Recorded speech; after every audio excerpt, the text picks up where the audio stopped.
S'han dit moltes coses sobre nosaltres, però després de 600 anys de la nostra arribada a Catalunya, continuem sent un poble desconegut.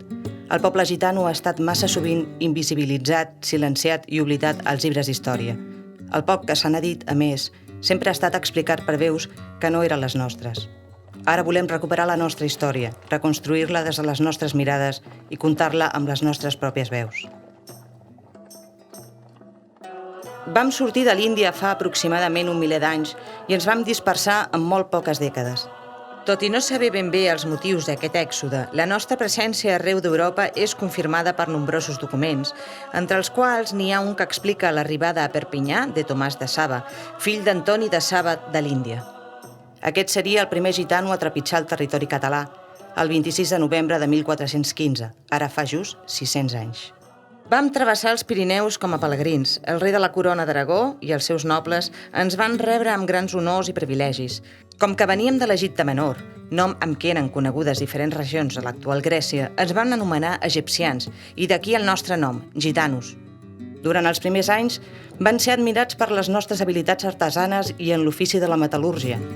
La nostra llengua, les nostres vestimentes i la nostra manera de viure serien respectades durant un temps, entre mirades de fascinació i curiositat. Aquesta etapa de tolerància, però, no va durar gaire. A poc la gent es va anar adonant que no eren pelegrins, sinó grups itinerants, a la recerca de millors condicions de vida i amb voluntat de quedar-nos en aquella nova terra. En un context marcat per la hegemonia del catolicisme i la intransigència envers de tot allò que semblés diferent, l'arribada al poder dels reis catòlics va suposar l'inici d'un dels períodes més difícils de la nostra història. Amb la promulgació de la primera pragmàtica, de fet, s'encetava una brutal etapa de persecució, control i repressió del poble gitano. Una actitud que, a més, aniria acompanyada de manifestacions d'hostilitat i rebuig de molt bona part de la societat. Des de llavors, i durant quasi 3 segles, se succeirien tot tipus de lleis, disposicions i decrets que buscarien la nostra absoluta desaparició o bé intentarien absorbir-nos a còpia de fer-nos perdre la nostra identitat, llengua i costums. La lògica de persecució i control, però, es va intensificar amb l'arribada al poder dels Borbó i la seva política centralitzadora, que també pretenia negar la identitat cultural catalana i acabar amb ella.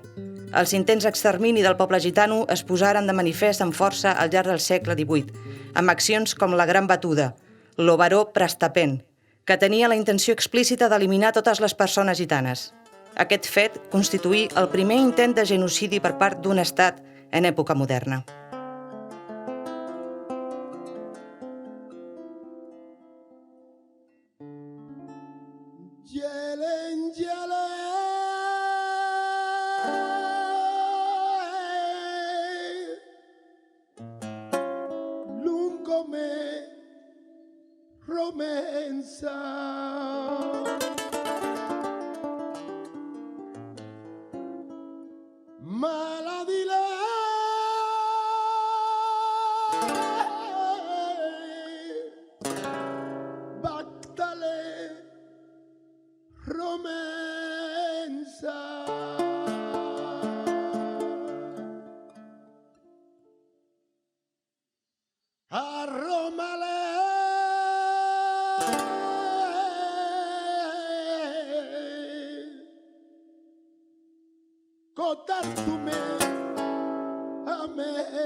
Guardem amb la memòria tot el que vam patir, però sabem que la nostra història és molt més que això.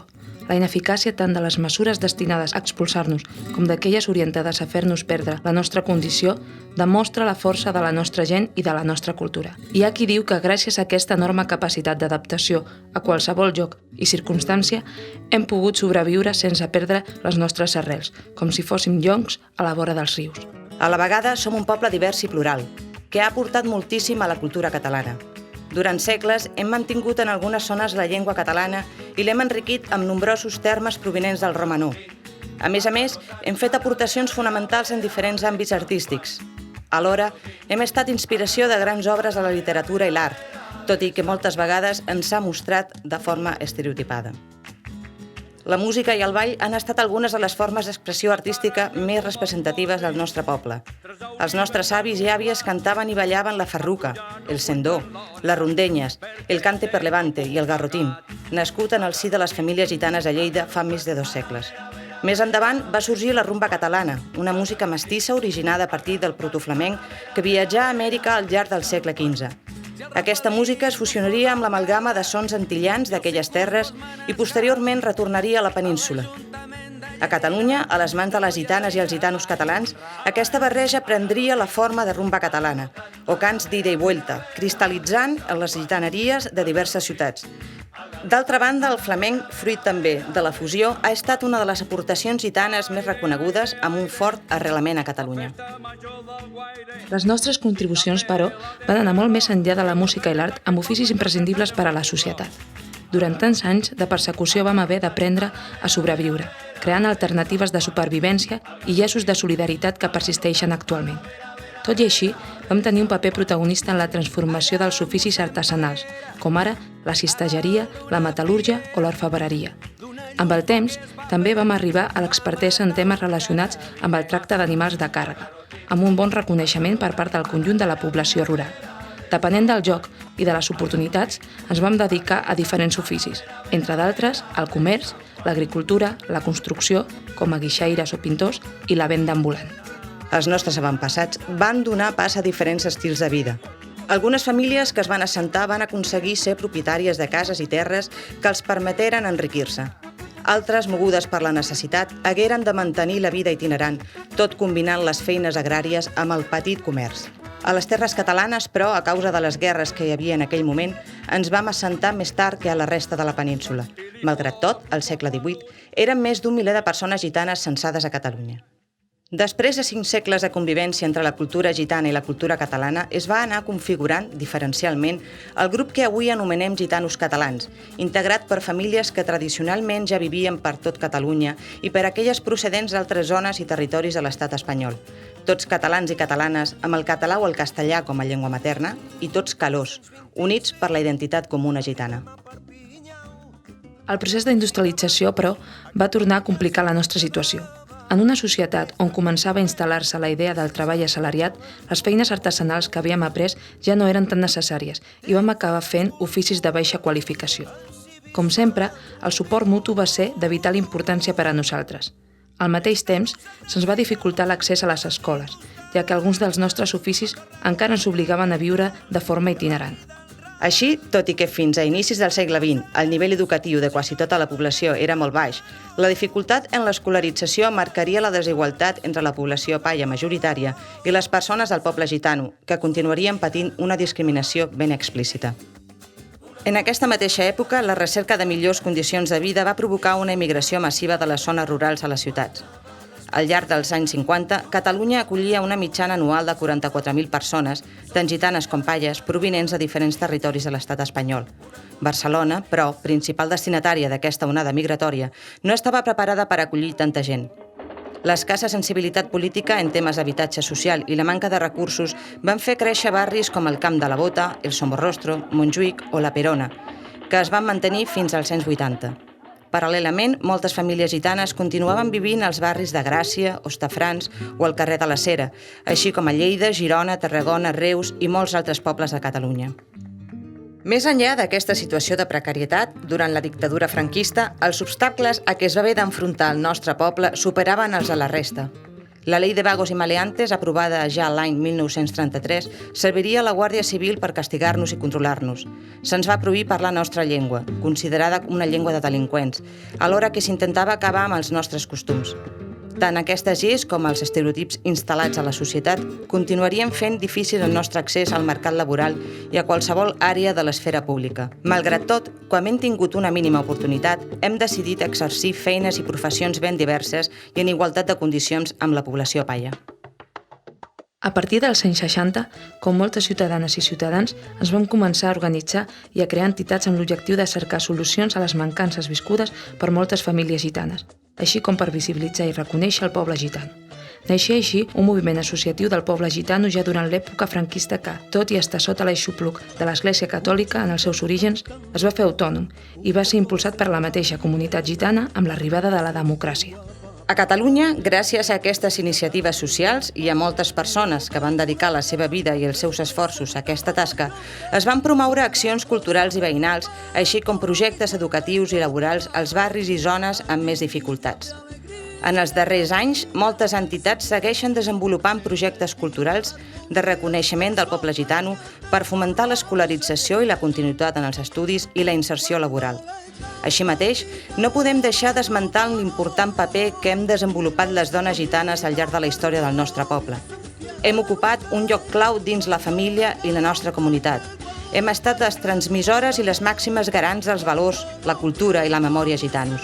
Malgrat la triple exclusió patida, com a dones, com a gitanes i com a víctimes de l'exclusió social i educativa, hem estat subjectes actius i protagonistes en la transformació i l'enriquiment dels nostres costums, així com en la lluita contra les múltiples discriminacions que hem patit. Des de l'arribada de la democràcia, moltes coses han canviat, gràcies a la nostra pròpia voluntat i a la participació social i política.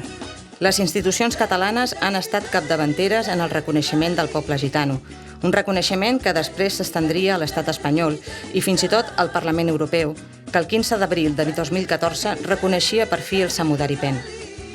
Després de la creació del Consell Municipal del Poble Gitano de Barcelona, l'any 2001, el Parlament de Catalunya reconeixia l'existència de la comunitat gitana, el deute històric que les institucions tenien amb ella i la seva importància cultural per al país. Poc després, el Parlament reconeixia també el genocidi històric patit pel poble gitano a l'estat espanyol i a Catalunya. Aquests actes van anar acompanyats de diverses accions polítiques, com ara la creació del primer Pla Integral del Poble Gitano de Catalunya, que després ha tingut continuïtat en l'aprovació de 2 plans integrals més, l'últim encara vigent.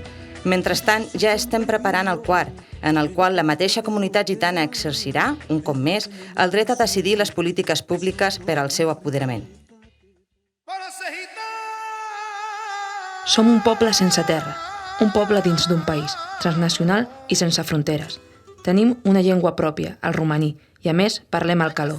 Compartim uns trets culturals com el valor i la unió de la família i el respecte a la gent gran i uns símbols i fites commemoratives concrets.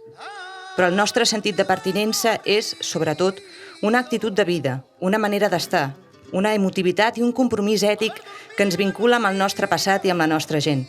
La nostra identitat, ja ho hem dit, és plural, diversa i compartida. Ens sentim part del poble gitano i alhora som catalans i catalanes. La nostra història ha estat un camí ple de persecucions, marginació, exclusió i moltes dificultats, tan sols superades per la nostra capacitat d'adaptació a qualsevol temps, lloc i circumstància. Avui en dia, rere 6 segles de presència gitana a Catalunya, hi ha moltíssimes persones gitanes que ho estan passant malament encara, tant per raons socioeconòmiques com també per motius ètnics. I això no ho oblidem, ni podem ni volem fer-ho. Però no volem que ningú ens prengui per víctimes passives. Ni tampoc que se'ns reconegui en un únic context social, econòmic o laboral. Volem construir un nou paradigma on la nostra memòria històrica i les nostres aportacions culturals, intel·lectuals i socioeconòmiques a Catalunya, Espanya, Europa i el món siguin reconegudes i formin part de l'imaginari popular universal. És cert que el context actual és complicat gairebé per a tothom, però malgrat les dificultats, aspirem a poder decidir col·lectivament i amb la solidaritat d'altres veus sobre totes aquelles qüestions que ens importen i ens interessen com a poble. Aspirem a ser protagonistes i a ser decisius i decisives en tot el procés de presa de decisions que ens afecten com a comunitat. Una voluntat de participar que, en massa ocasions, no s'ha tingut en compte i ens ha convertit en un poble oblidat pel sistema. Aspirem a la igualtat d'oportunitats, a ser reconeguts com a poble, a fer que ser gitanes i gitanos no sigui un problema per accedir als serveis i beneficis generats per una societat fonamentada en la concòrdia, la democràcia, la fraternitat i la llibertat, i a la qual hem contribuït de manera col·lectiva i sense que se'ns hagi reconegut al llarg d'aquests 600 anys. Si som ara i aquí és gràcies a vosaltres, avis, àvies, besavis i besàvies, pares i mares dels nostres besavis i així successivament, fins a arribar a aquells primers gitanos i gitanes que van decidir venir a aquesta terra. Gràcies per mantenir i transmetre els valors a la nostra cultura, generació rere generació. Gràcies per tenir cura de nosaltres i ensenyar-nos el valor de la solidaritat. Vau caminar per un camí ple de dificultats, però vau decidir continuar. I ara som aquí, a Catalunya, en un moment incert, però amb tot el vostre bagatge per poder traçar nous camins plens d'esperança per un futur millor. Volem mirar el passat sense recança, per donar-vos les gràcies. Volem caminar pel present amb orgull i decisió, i volem mirar el futur amb esperança i valentia. Volem agrair a Catalunya que sigui una terra d'acollida, oberta i diversa, i treballarem perquè no es pregunti a la gent d'on ve, sinó cap a on vol anar. Com la roda de la nostra bandera, el temps gira i nosaltres avancem a cada volta, a cada pas, sense oblidar d'on venim ni on volem anar. Salut, fortuna i llibertat. S'estipem, Bachstab m'estipem.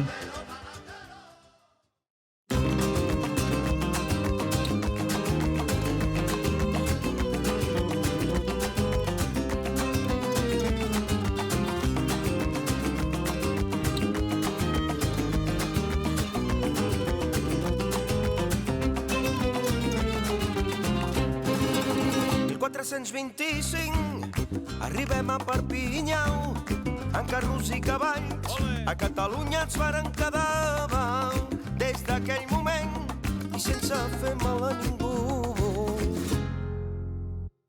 Diferents cultures, el civisme convigut i en gitanos a Gràcia